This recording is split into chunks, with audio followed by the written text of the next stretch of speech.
to it. Good morning. Today I have Miss Rahru of Hot Chocolate Multimedia down in Atlanta. Been down in Atlanta for what, over a decade, so you're like close to being a native. Rahru, welcome. This is more of a conversation than an interview and something we do often, but how are you doing today? I'm great. Thanks for having me on today. Can you talk about your experience and your what type of PR you focus on with the movies and the organizations and artists you work with? What's your specialties?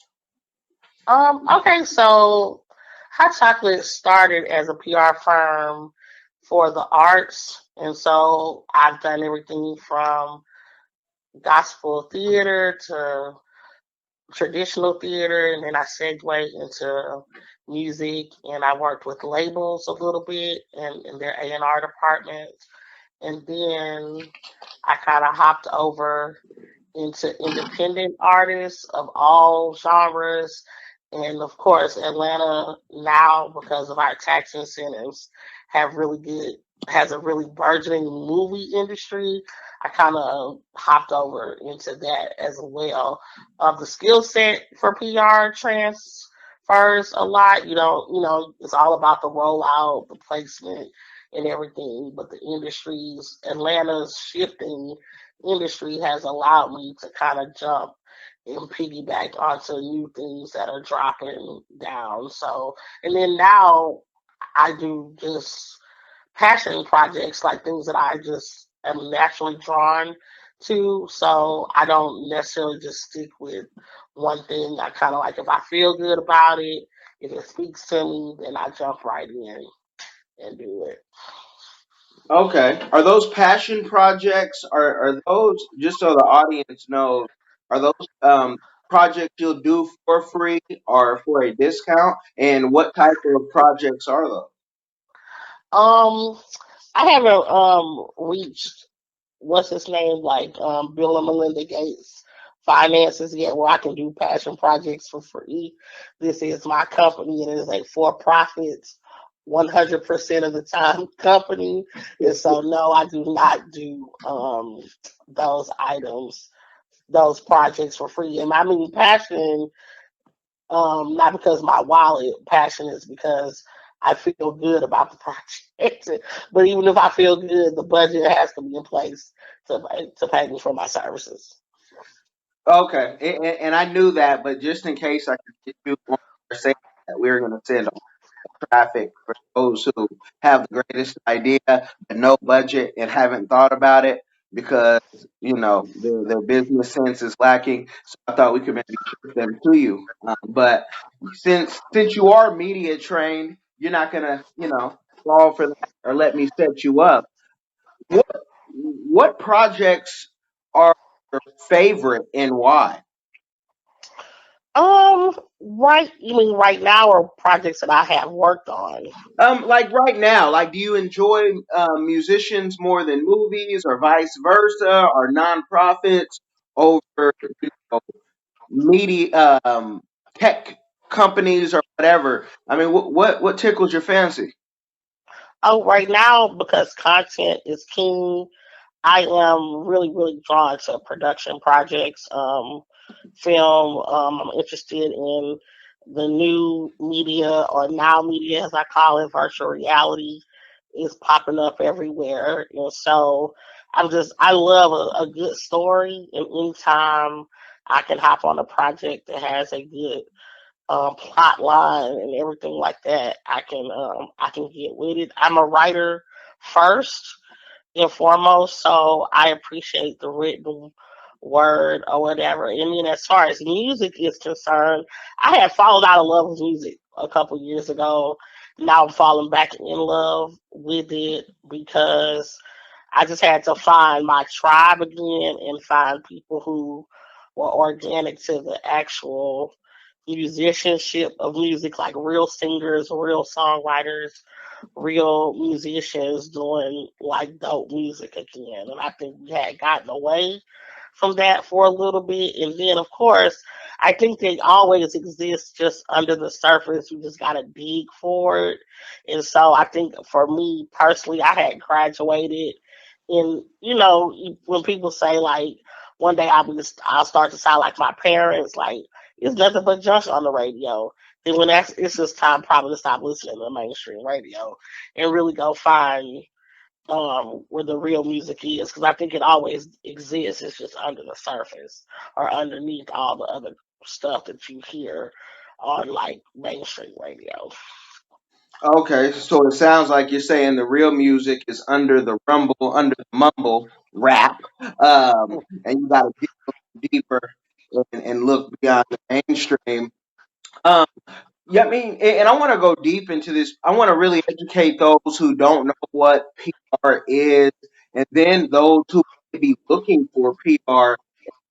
Some of our conversations are all about clients' budgets. So, I mean, for these musicians and folks who are doing movies, if they come to Hot Chocolate and say, we want to be represented by you, what's your cost? Me, I'm always, I'm a house builder. So I tell clients, you need to tell me your budget before I tell you what it's going to cost. I have no idea. Hmm. But what do you think are some steps that future PR folks can look into to set their costs, and for potential clients who will hit you up off hearing this, like how should they budget and what type of serious offer should they come into? Because we know folks come with $2 expecting $200,000 worth of work. So what would you say to those people? For me, and that's been like one of those things that people don't talk about when you're setting up your company, or even when you're in school getting that PR track degree. They don't talk about that. So my best thing to tell people is to, not like I did, just jump out there not knowing. I would call PR firms and see what their prices are.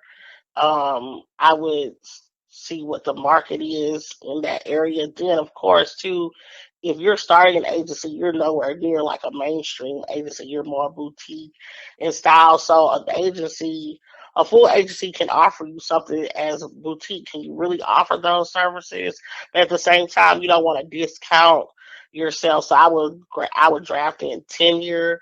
If you've been doing it 4 or 5 years, you've had some experience working in agency PR or for corporate in house, or even if you've been in communications, one of the cousins of PR, marketing, advertising, promotions, all of that would factor into. And then, of course, the cost to run your business, the cost to pay taxes.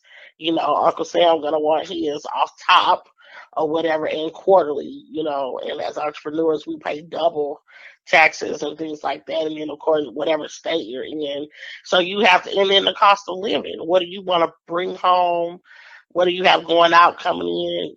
The profit yearly you want to make, and I would adjust my prices accordingly to that. And I would say stick to that. And then when it comes to dealing with clients, know your bottom line. Know what you will absolutely bottom line work for, and then go up from there. Like, don't go below that bottom line, because you don't want to operate in the red. And then don't be so quick to accept a job based on money. All money is not good money. I like to have a very separate life from work, so I don't want a client that's like extra with me, or does not respect my boundaries as a business owner, and things like that. So, you just kind of, you get what you pay for sometimes, and sometimes you pay for what you get. Meaning it could be a good payoff, period. You know what I'm saying? You just have to determine what's important to you, values, priorities, ethics, and then kind of weigh finances, and then kind of weigh them all out, and then go from there. For years, truthfully, I was underpaid because I didn't feel like I could charge, because I wasn't a big agency.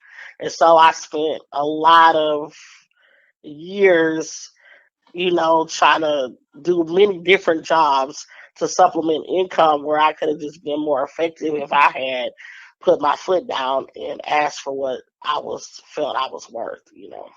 So don't do what I did.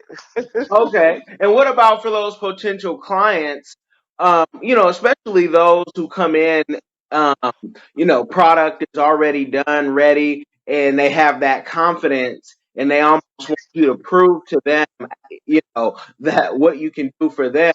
What do you think a good starting budget for someone should be, just so we can educate all those parties as well?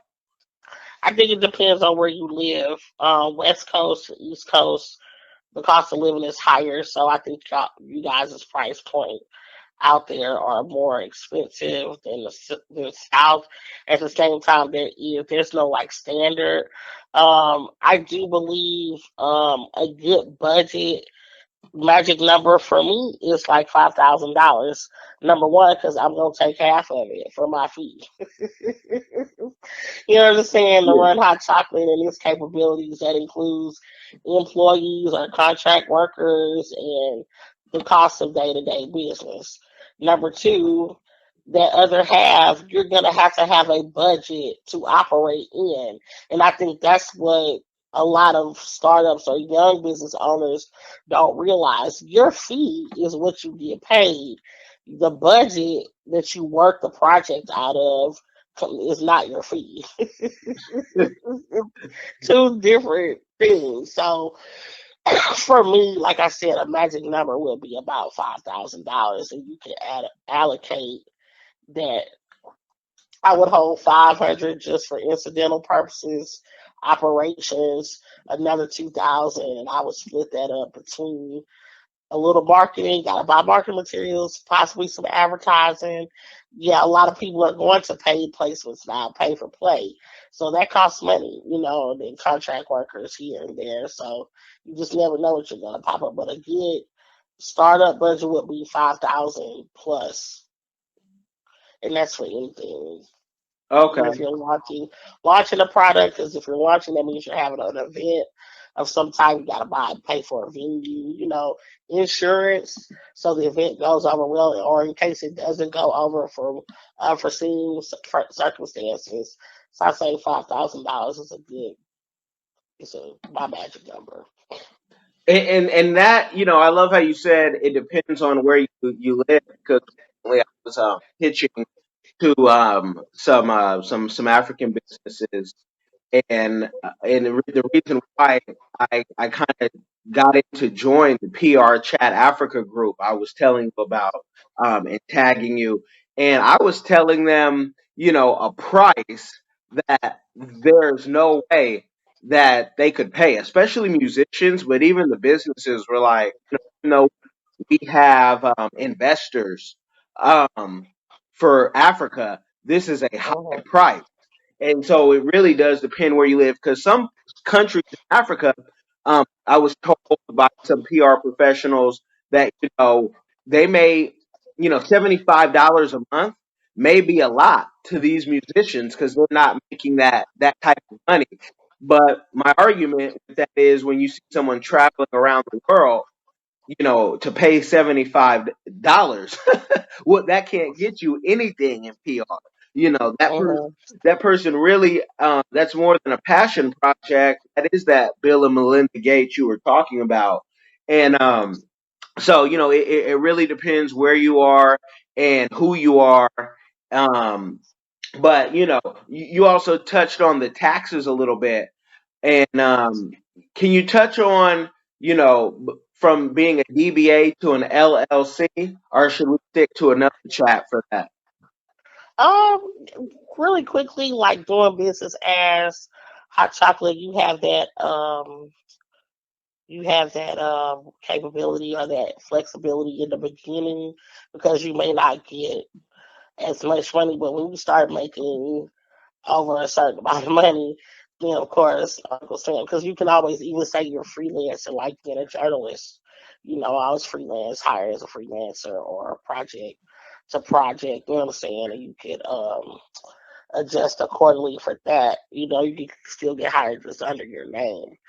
And but doing like operating as an LLC, like of course for me, when I transitioned into movies and then doing projects that are like SAG associated, they gotta want all your information, and that's when that started to change for me, because it was more the regulation of the movie industry. You know what I'm saying? So um, for my firm, I work with a lot of startups or indie companies that are just starting out, so they may want to launch their company or launch a product or launch a book. It's their first book, their first album, so they're not set up and they're not associated with like SAG or a big thing like that. You know, and so they may just be hiring me for contract work, and I take the little taxes out of that. But yeah, when you start to move bricks like Kellen Coleman's PR,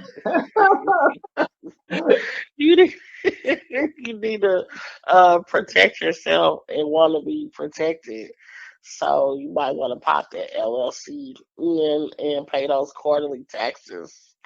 Well, yeah, and I would advise everyone who's going to start up. You can start as a DBA, and it's good. And when you do get those movie checks, the girl did say movie checks. You have to LLC, but also,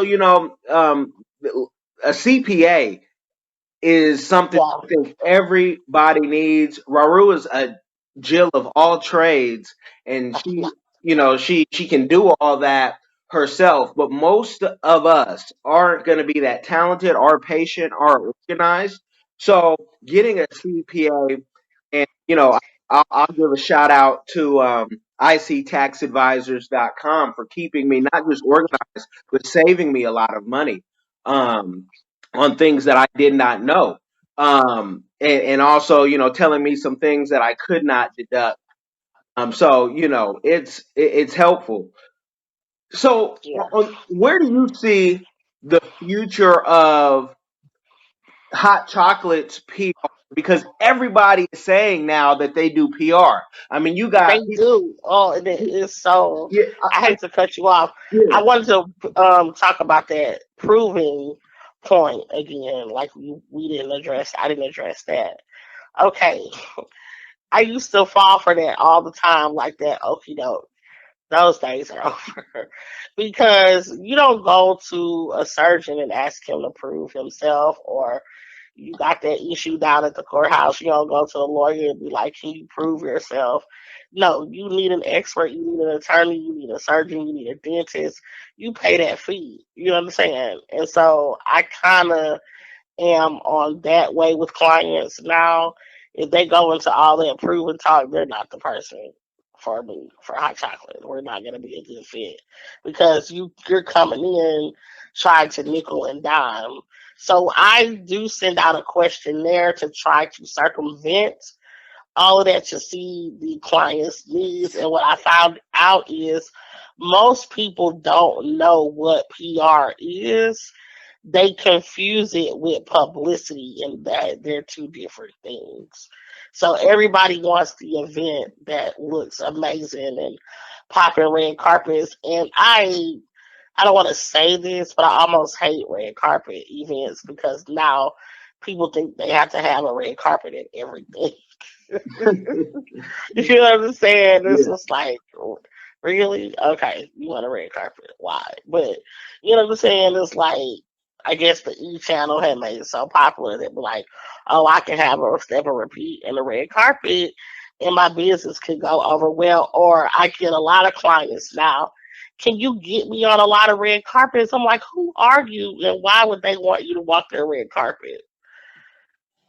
Those are for public personalities, not because you watch the candle line. I don't know. You know what I'm saying? It's just like everybody has this need to be famous now, and that kind of like, so therefore you have all these new PR people. Some of they do PR, but they're really just socialites or, get it girls or whatever. Get it girls, get it boys. Or whatever, you know what I'm saying, wanting to be famous. Like, if your publicist has 19 selfies and you got one picture on the red carpet, there's it's out of balance. You know what I'm saying?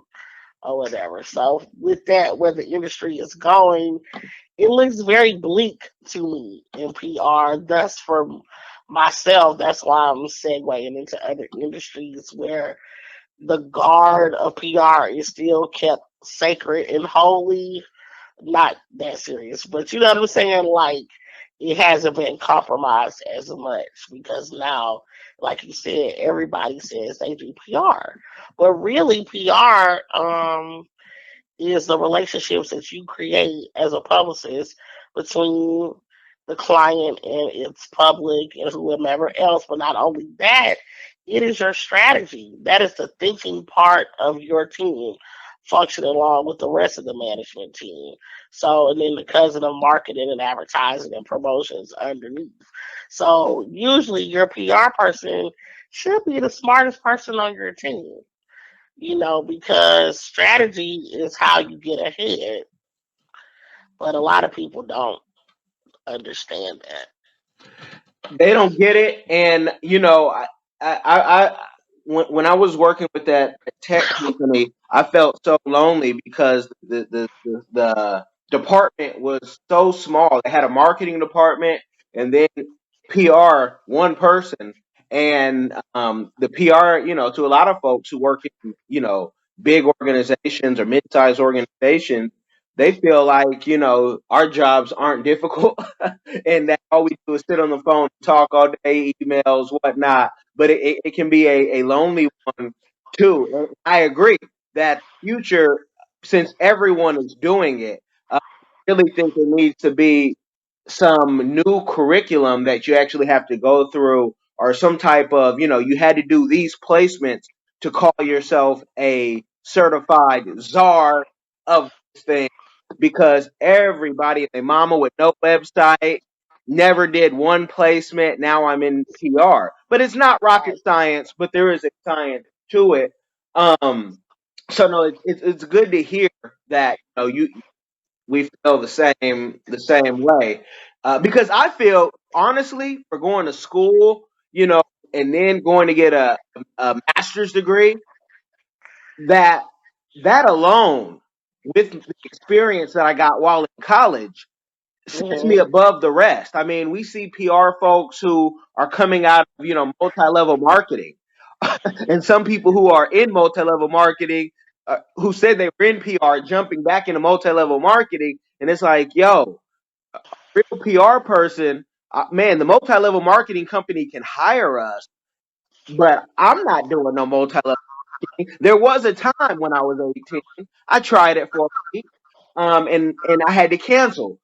But with the PR, what would you say is the one gift that you have, God given gift naturally, that makes PR a perfect fit for you? Um, for me, I think I have a natural ability. My intuition is discernment, or what I'm saying, to be ahead, to anticipate like curves and changes, and being able to sense what people need and remove myself from it.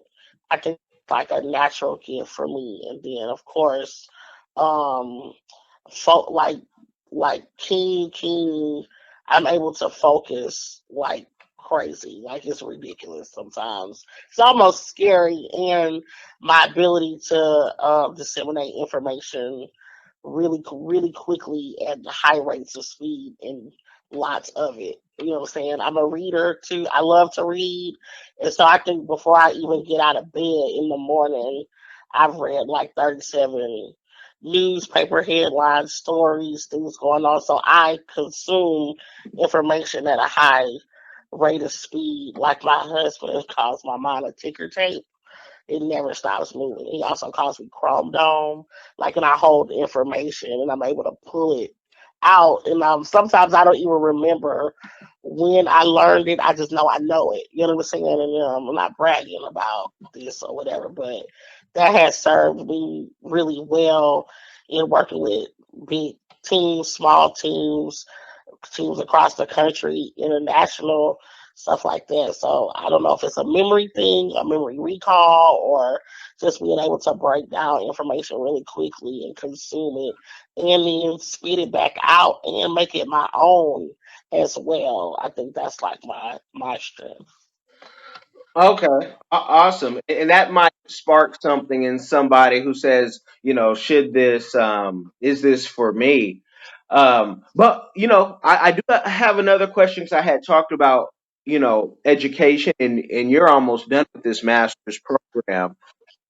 Do you feel that you need even a college education, even a bachelor's, to do PR? No, and I say this because when I moved to Atlanta, I had left school. I was kind of burnt out on school because I was one of those overachievers. My parents are both educators, and then just other life circumstances. I was just ready to take a break. And so when I was my background was pre-law, and so I was trying to be like the best lobbyist on Capitol Hill in the world. When I got to Atlanta, the first order of business, my sister was like, "You need to get a job. Like you can come out here, you gotta work." And so I kind of fell into working with plays, and I would go ahead of the plays in different cities and set up all their media. And the person who hired me because I had a background in understanding contracts and reading them and deciphering and things like that. So I got hired for my skills, but then I developed other skills. And so when it was time for me to part with that job, the person who hired me was like, "What you're doing is like PR, a form of PR," which I maybe have had heard of it or not, but that was a brand new word for me. So then I go and research PR, and I'm like, "Oh, this is something that I like." So my entire life, I wanted to be an attorney slash lobbyist. I'm talking about 5 years old, and then being 22 and really like, and I ain't want to do that no more. I want to do this thing called PR or whatever. So at the time, I wasn't quite ready to go back to school yet because I had started to make money and I liked money and I liked the way it made me feel. So um, I just anything I could read about PR, I just soaked it up. But then that's like I told you again, I read peripherally, like that's just me. And so I did not have a degree until I went back to school in 2008. So I got here in 2001, started working for the company late 2001, you know what I'm saying? And so for 7 years, I worked in PR, 6 years. I worked in PR before I even had a degree in it or whatever. I went back to school because I was pre-law. When I left school, I was going into my senior year. So because I switched majors, I had that added another year for me to finish. So I didn't even finish my bachelor's until 2010. So no, I don't think you need a degree. I do think it helps to have a degree in it. Okay, and I agree with you. I think that my studying, took me to levels quicker than maybe Right. some, quicker, but you definitely, I don't think it's one of those things you need, but you also have to Right. either. I do think me being in college though, with a focus like law, helps. You know what I'm saying? Skills, speaking skills, and writing skills, and negotiation skills. Those kind of are like the foundations, for PR and everything. So I think that helped then too. I was older a little bit. I think age had something to do with it. I wasn't just 19 trying to do this. I was like in my mid 20s. You know what I'm saying? I think it made a little difference, even when I was starting to like intern and I interned with like CNN channel 2 here, which is ABC, big companies like that. I was older than most interns, so I think that also helped. My focus was different. Um, my outlook was different. I had different responsibilities. So I think all of that plays a part in where you are in what you do too, or whatever external and internal things going on with you or whatever. Because I can assuredly say that was one of the hardest things, was why I ended up starting my own company, is because I came along right after that September 11th issue, and a lot of creative fields suffered.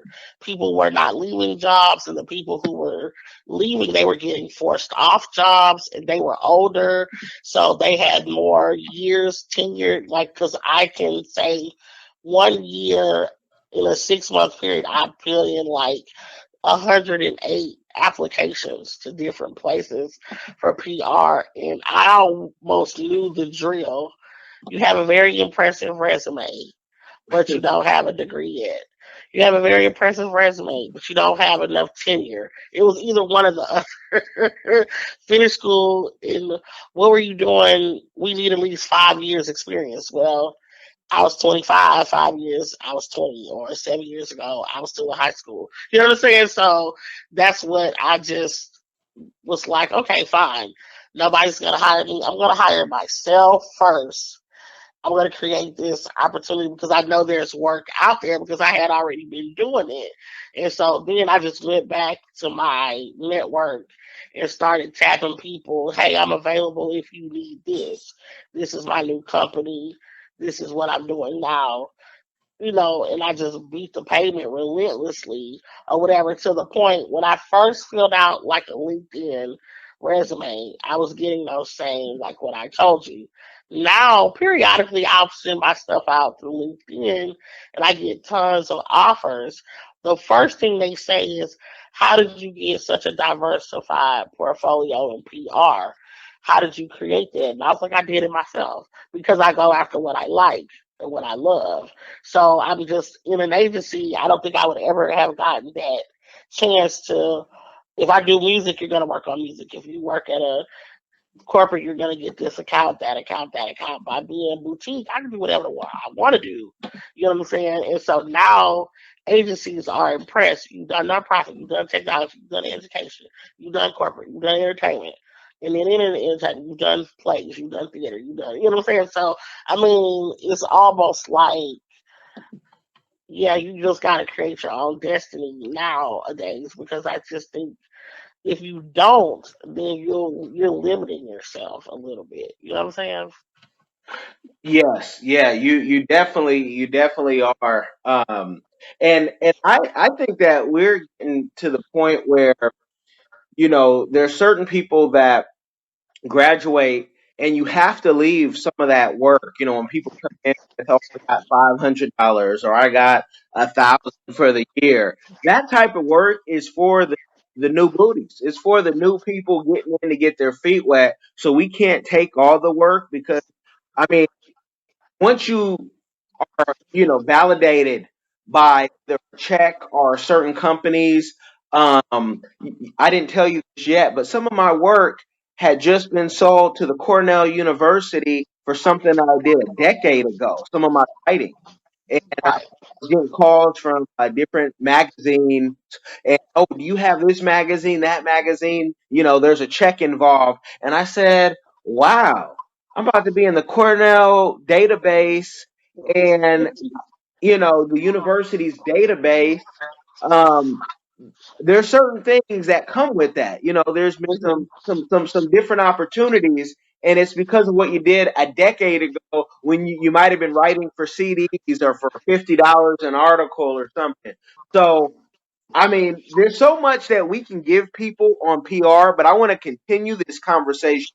I don't. I usually people can only get 2 points at a time, and we've given them more than that. So for this section of the interview, I want to let it mellow down, let people marinate on what we're saying. If you want to get with Rahru, she's going to give you her contact info, how you can get to her secretary, then to get to her an assistant, to get to her. But can you give that info, Rah?